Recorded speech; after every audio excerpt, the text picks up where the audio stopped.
Bismillahirrahmanirrahim. Alhamdulillahirabbil alamin wassalatu wassalamu ala asyrafil anbiya wal mursalin wa ala alihi washabbihi ajma'in. Assalamualaikum warahmatullahi wabarakatuh dan salam sejahtera kepada semua yang menonton pada hari ini. Jadi pada hari ini kami akan membentangkan satu forum khas yang bertajuk faktor penyelewengan akidah dan kalangan masyarakat dan langkah pencegahan bagi mengatasi masalah tersebut. Sebelum itu, beri saya perkenalkan terlebih dahulu definisi akidah dari segi bahasa dan istilah. Akidah dari segi bahasa bermaksud satu ikatan pertalian atau ikatan mati yang berasal daripada perkataan Arab. Dan dari segi istilah pula, akidah ini merujuk kepada satu keyakinan atau kefahaman dan terhadap suatu agama dengan penuh yakin dan hakiki serta bersifat serta tidak berlaku syak wasangka dan pengaruh dengan ajaran yang lain. Hal ini sebagaimana firman Allah Subhanahu Wa Taala dalam surah Al-Hujurat ayat 15 yang berbunyi, A'udzubillahi minasyaitonir rajim. Bismillahirrahmanirrahim.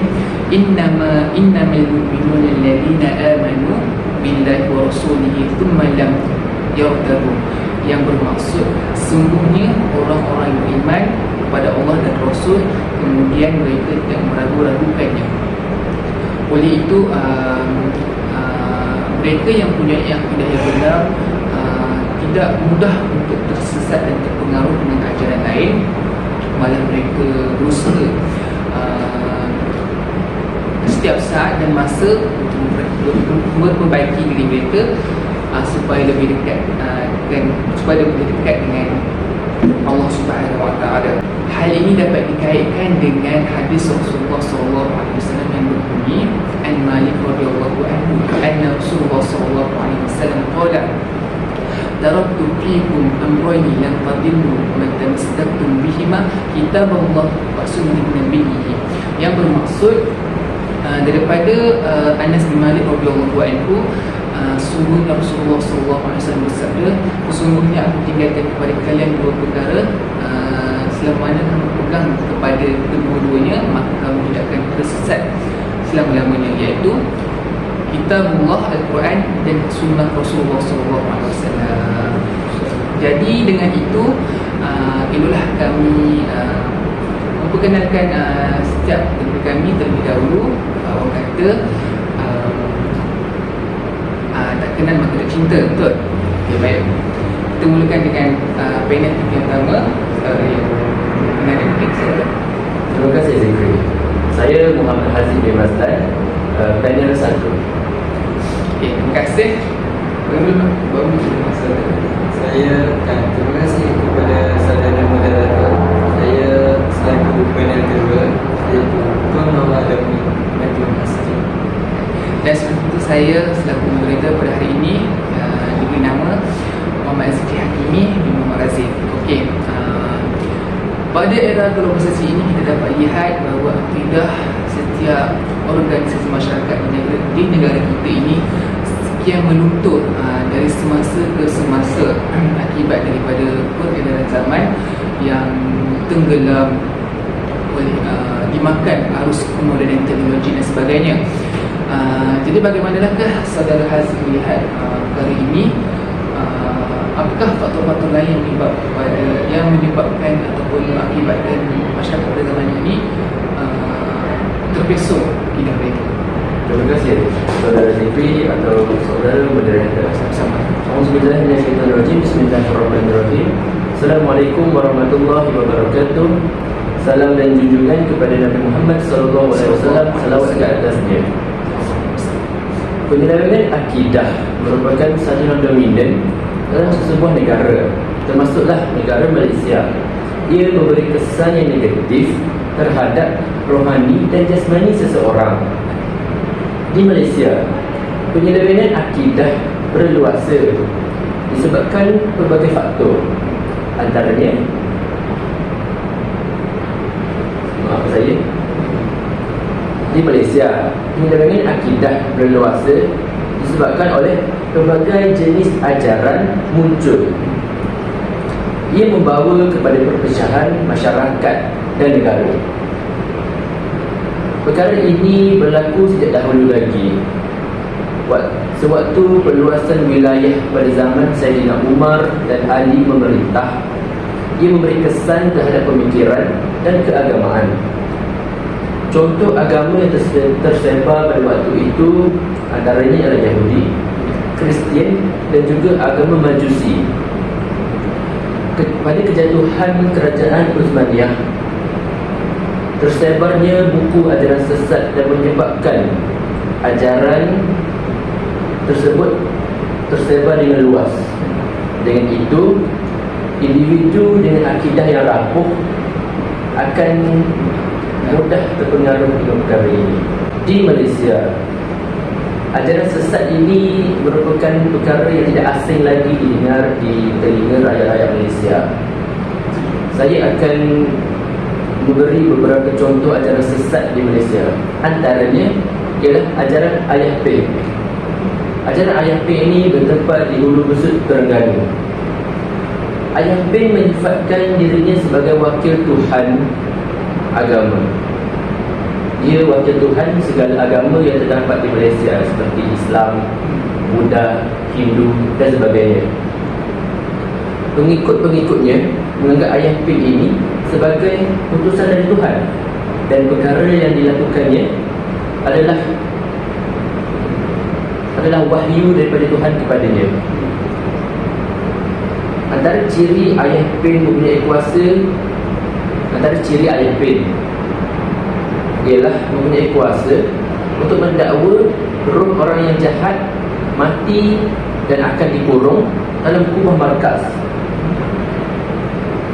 Beliau juga didakwa mempunyai kuasa untuk menjadikan manusia menjadi batu melalui sumpahan. Dia juga didakwa boleh meletakkan seseorang dalam syurga ataupun neraka. Antara penyelewengan yang berlaku ialah Ayah Ping sebagai Tuhan yang turun dari langit, iaitu kerajaan langit, dan di bawah kekuasaannya Ayah Ping mempunyai kuasa untuk menyembuh segala penyakit, dan sebutan namanya boleh menakutkan binatang buas. Terdengar agak lucu ya? Betul. Dan seterusnya, Ayah Ping juga mendakwa bahawa Mekah, Kaabah dan air Zam-Zam adalah miliknya sendiri dan dibina selepas mendapat wahyu dari langit.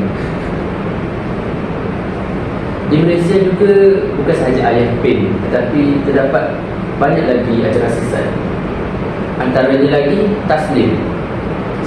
Taslim ini merupakan ajaran matahari, dan Taslim juga terkenal sebagai ajaran sesat yang paling lama wujud sekitar 1870-an. Ia berpusat di kampung bernama Kampung Seronok. Selain itu terdapat ajaran sesat Al-Arkam. Al-Arkam ini diasaskan oleh Asy'ari Muhammad dan disebalik nama Islam. Kepercayaan mereka sudah tersesat jauh daripada agama sebenar. Selain daripada ajaran sesat, penyelewengan akidah ini boleh juga terselit dalam kesenian. Jenis-jenis kesenian bukannya kesenian melukis, tetapi kesenian dari segi muzik.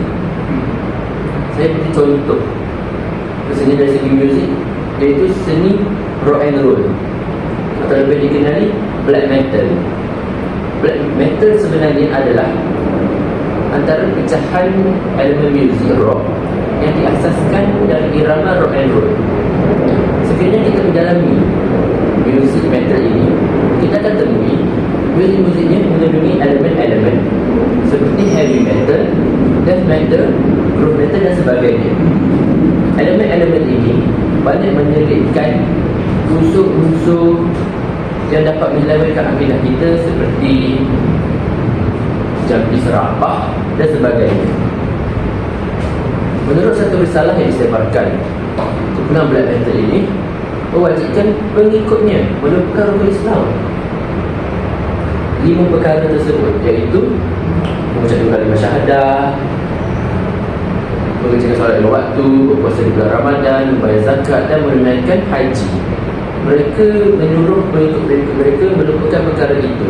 Jelas perkara itu menyelewengkan akidah seseorang individu, terutamanya yang beragama Islam. 4 lagi rukun kumpulan itu menggelarkan diri mereka we are Satan, atau lebih dikenali sebagai dalam bahasa Melayunya kami syaitan. Rukun-rukun tersebut antaranya ialah jangan sembahyang, dan kitab Al-Quran itu karut, membakar naskah-naskah Al-Quran, dan membakar atau meminjam kain atau pakaian sembahyang. Mereka membenarkan agama Islam itu dengan sangat jijik, ya. Betul. Yes. Selain itu, jika kita lihat pada lagu-lagu barat sekarang ini, pada zaman moden ini, terdapat juga unsur-unsur negatif yang dapat menyedamaikan akidah kita. Oleh itu, kita haruslah sebelum mendengar apa-apa muzik barat ataupun muzik di negara kita sendiri pun, haruslah kita membuat kajian agar kita dapat mengelakkan kita daripada terpesos akidah kita. Selain itu, penyelewengan akidah juga adalah bentuk memuja kubur, dan dalam persilatan sendiri adat Melayu, puja kubur adalah sebahagian daripada amalan setengah orang Melayu yang masih tebal dengan adat istiadat dan tradisi Melayu kuno dengan agama Hindu puja dewa. Jika kita lihat pada orang-orang tua, terutamanya kaum Melayu, kita dapat lihat bahawa perkara tahayul lebih banyak diterapkan dalam pemikiran mereka, oleh sebab mereka telah hidup lebih lama daripada kita yang hidup pada zaman moden. Saya berkata begitu kerana pada zaman kaum Melayu ini maju, banyak agama-agama luar mari ke tanah Melayu dan menyebarkan agama mereka. Puja kubur ni kebiasaannya dihidangkan dengan beberapa jenis makanan atau jamu seperti ayam panggang, bertik, pulut kuning, pisang emas dan lain-lain. Untuk apa ya? Makanan ini dibawa dan diletakkan di atas kubur itu sebagai jamuan untuk penghuni kubur tersebut sebelum meminta sesuatu hajat. Tapi hakikatnya adalah untuk menyeru jin-jin yang kita dapat tahu yang pasti ini jin kafir, ya? Padahal sebenarnya benda ini adalah tipu daya jin-jin tersebut dan tipu daya syaitan semata-mata. Dan yang terakhir daripada saya, persilatan yang menyesatkan. Jika kita mendengar daripada perkataan persilatan ini, pasti datang dari kepada kita kaum Melayu. Tapi terdapat juga persilatan yang menyesatkan. Golongan ajaran sesat juga menjadikan persilatan sebagai senjata perjuangan mereka. Berbagai jenis silat dan ilmu pertahanan diri diperagakan. Ada kalanya bertepatan dengan kehendak agama, iaitu silat yang berlandaskan kepada aturan tenaga fizikal dan spiritual, serta dipelajari secara benar untuk mempertahankan diri. Selain itu, banyak pula seni silat yang bertentangan dengan Islam diajarkan. Antaranya seperti amalan bersilat dengan memanggil roh 13. Roh 13 ni antara roh-roh yang diamalkan oleh ahli-ahli silat untuk menguatkan batin dan fizikal mereka. Silat kebatinan tradisional yang bercampur dengan kepercayaan lain, silat berunsur jampi, serapah yang bertentangan dan banyak lagi. Oleh itu, seni silat cekak dikembangkan bertujuan untuk membasmi unsur tahyul dan khurafat yang sangat berleluasa mempengaruhi silat Melayu. Contoh amalan yang menyesatkan ialah menyembah pelanggar silat dengan bertujuan untuk menjamu jin yang dianggap penunggu kawasan itu. Ada juga penuntut yang dimandikan dengan minyak panas. Untuk apa? Menguji kekebalan mereka. Maka dengan habisnya isi tersebut, saya serahkan kembali kepada Tuan Moderator. Terima kasih Saudara Haziq atas penjelasan yang sangat panjang lebar di situ ya. Maka dengan ini saya akan lanjutkan dengan pendapat saya lah. Jadi mereka yang mudah terpengaruh dengan ajaran sesat ni tidak ada rasa khauf, bukan khauf, betul al-khauf, dan diri mereka itu rasa takut kepada Allah Subhanahu Wa Taala. Hanya sebab mereka tidak dapat melihat secara batin wujudan Allah Subhanahu Wa Taala di mata mereka, malah mereka tidak mampu untuk meyakini bahawa di sisi kanan dan kiri mereka sentiasa ada malaikat yang mencatat perbuatan yang mungkar ataupun perbuatan yang boleh menyusulkan akidah mereka lah. Okey, jadi kita akan beralih kepada Saudara Adam. Okey, apakah pendapat saudara tentang topik yang kita bincangkan pada hari ini? Terima kasih kepada Tuan Moderator. Assalamualaikum warahmatullahi wabarakatuh. Dan salam sebesar-besar salam atas junjungan besar Nabi Muhammad sallallahu alaihi wasallam. Kerana telah menjemput saya untuk membincangkan tentang akidah forum pada hari ini. Terima kasih kepada sahabat-sahabat dua ini. Dari sudut saya akan membincangkan tentang langkah-langkah pencegahan bagi mengatasi penyelewengan akidah dalam diri seorang manusia itu. Hal ini sepatutnya dimurnikan dalam diri seorang kerana akidah itu amat penting, kerana dia menjadi benteng imanan paling besar dalam hidup dan hati nurani manusia itu.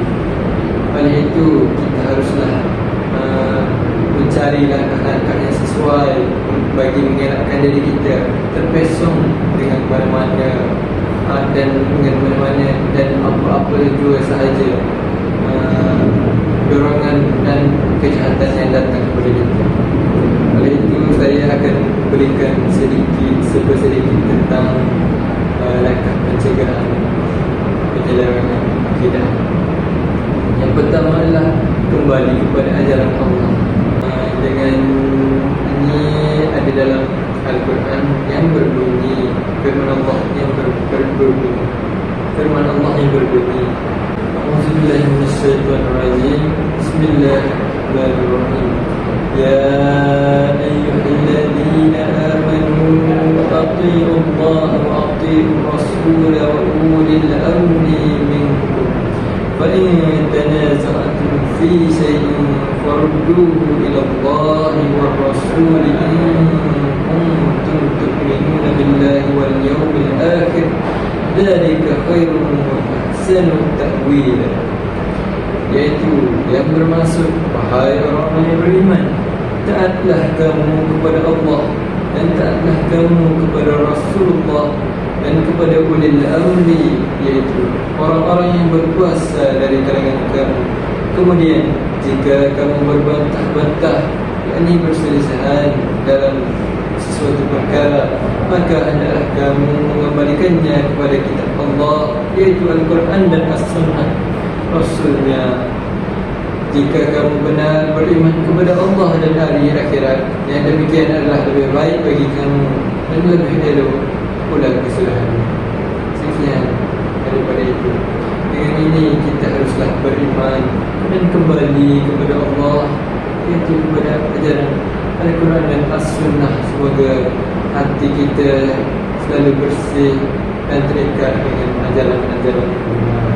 Perkara yang kedua pula, kita haruslah mempertahankan akidah ahli sunnah wal jamaah, iaitu memberikan penjelasan bahawa akidah ahli sunnah sahaja yang benar dan selamat.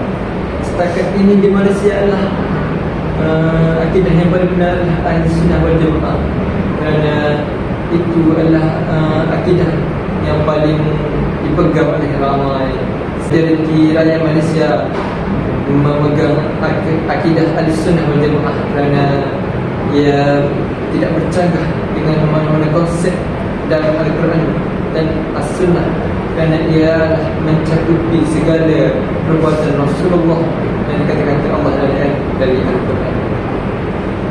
Manakala pihak pemerintah perlu mengadakan peruntukan undang-undang yang berat serta tegas untuk membendung penyelewengan akidah.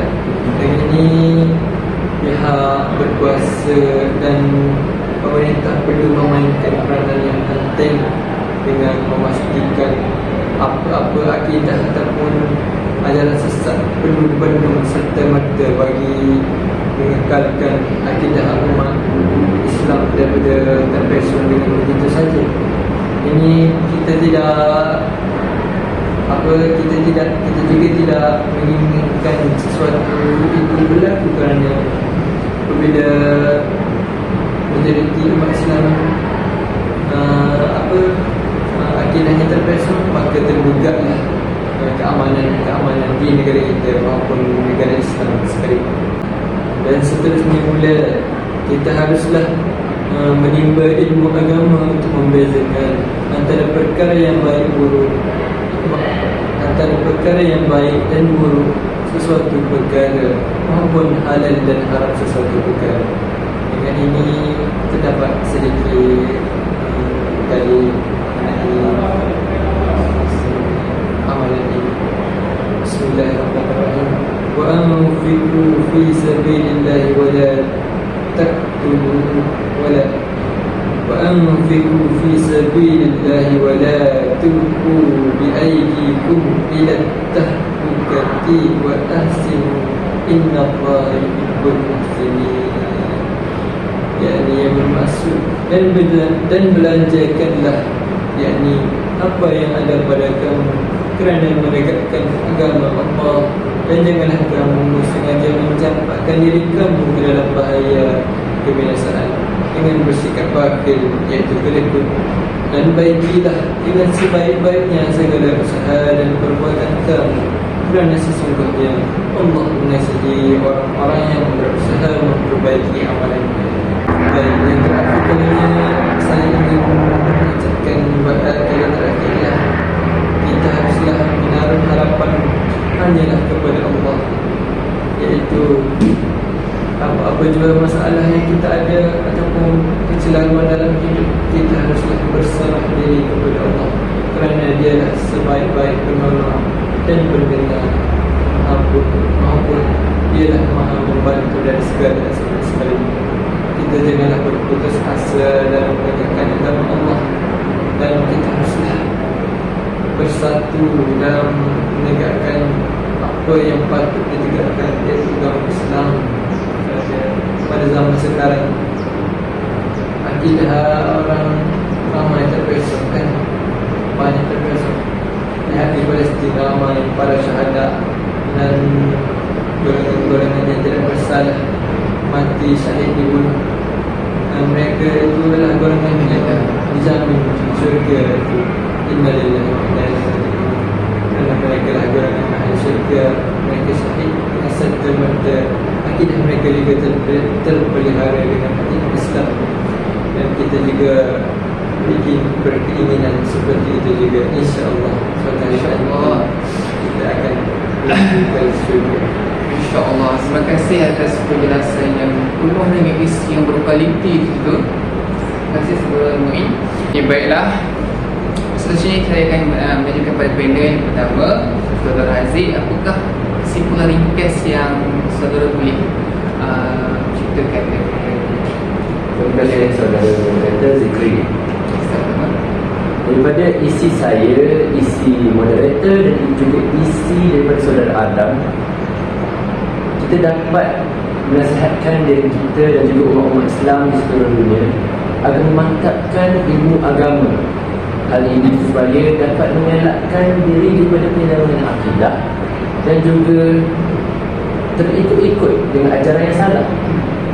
Oleh itu, kita sebagai umat Islam haruslah memantapkan iman dan juga menjaga apa yang patut dijaga. Contohnya solat 5 waktu, aurat dan sebagainya. Mantapkan ilmu, mantapkan akidah, insya-Allah berjaya dunia dan akhirat. Terima kasih atas kesimpulan tersebut Saudara Aziz. Kita akan bagi pada Saudara Muin, apakah kesimpulan ringkas yang Saudara boleh buat? Okay, terima kasih kepada saudara moderator. Dapat saya jelaskan bahawa daripada kata-kata mereka berdua, daripada kata-kata sahabat berdua, saya dapat jelaskan bahawa akidah itu amat penting dari segi apa-apa pun, kerana ia adalah penting yang paling besar dalam diri kita. Dan juga saya harapkan bahawa semua umat Islam ini dapat bersatu dan berganding mahu dalam mengekalkan diri dan memantapkan akidah masing-masing agar akidah Islam ini, akidah yang benar, dapat berkembang di seluruh dunia dengan begitu besar dan yakin kepada Allah bahawa kitalah dan yakin kepada Allah bahawa agama kitalah agama yang paling benar dalam segala-galanya. Dengan ini saya serahkan kepada saudara. Terima kasih atas kesimpulan tersebut. Baiklah, ini saya tegaskan juga di sini, kita sebagai mukmin yang bertakwa kepada Allah Subhanahu Wa Taala, hendaklah jadikan diri kita sebagai qudwah hasanah ataupun suri teladan bagi kita selama muslim, kerana akhlak yang mulia akan menggambarkan prinsip-prinsip yang ada dalam agama Islam. Tak kisahlah dari segi cara pemakaian, makan dan minum, bertemu dengan sesama rakan dan sebagainya. Hendaklah kita kekalkan usaha tersebut. Maka dengan ini tamatlah sudah forum tugasan 2 di BIM